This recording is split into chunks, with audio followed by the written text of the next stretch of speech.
Na kak način pa se zbirajo pritožbe? Ja, pritožbe v glavnem ljudje pošiljajo prek e-maila, lahko v bistvu tudi prinesete pol na to vajo oziroma srečanje 10. aprila. Tako da nekaj pritožb že imamo, eno srečanje smo že imeli in v bistvu iz teh pritožb smo že nekako naredili eno grobo ogrodje.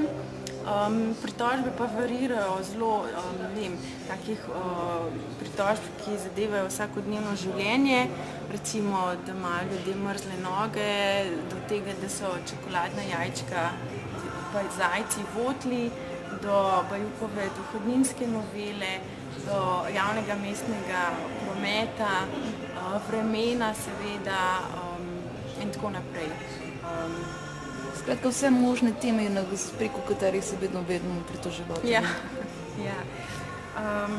Kaj bi še povedala? V bistvu je to en tak projekt, ki preči različne umetniške discipline in žanre.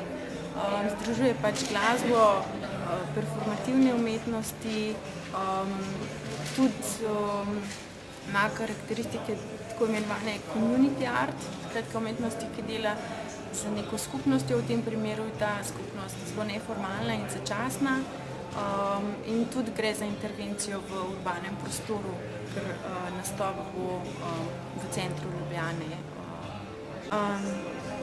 Pritožbe iz drugih krajev je možno tudi kaj videti? Ja, če vas zanimajo pritožbe iz doslej izpeljanih zborov pritožb, si lahko pogledate spletno stran www.complaintschoir.org. Na menuju kliknite na choirs in potem boste lahko videli videe zborov, večine zborov doslej, ki so bili realizirani.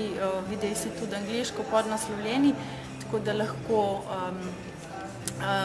razberete, kaj moti Helsinčane, Sankt Petersburžane in tako naprej. In do zdaj, recimo, če si kaj ogledovala te zbore, kakve so kaj razlike med njimi? Jaz sem pričakovala na začetku, da se bojo pritožbe precej razlikovale od mesta do mesta, ampak moram reči, da seveda so pritožbe, ki so zelo tako lokalno nekako obarvane.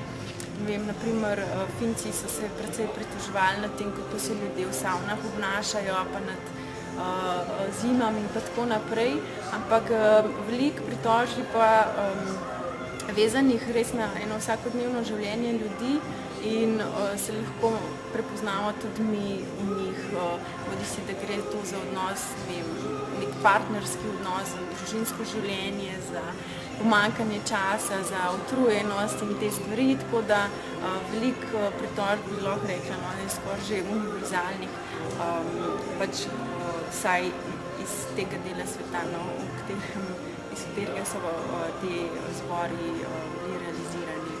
Kaj pa te ljubljanske pritožbe so, kaj zdaj vplivale na njih razni dogodki, ki se dogajajo zadnje čase v mestu Ljubljana oziroma v Sloveniji nasploh? Ja, kot sem rekla, ena pritožba je vezana na dohodninsko novelo, ena pritožba je vezana na javnomnenjske raziskave, njihovo metodološko oporečnost, ampak drugače so pa tako vezane delno na življenje v Ljubljani, na to, kako neke stvari ne funkcionirajo, kot recimo NUK ali pa javni mestni promet. Drugače pa je veliko pritožb tako vezanih na vsakodnevno življenje. Nekaj pritožb je tudi vezanih na vrtce, na organizacijo vrtcev v Sloveniji, tako različno.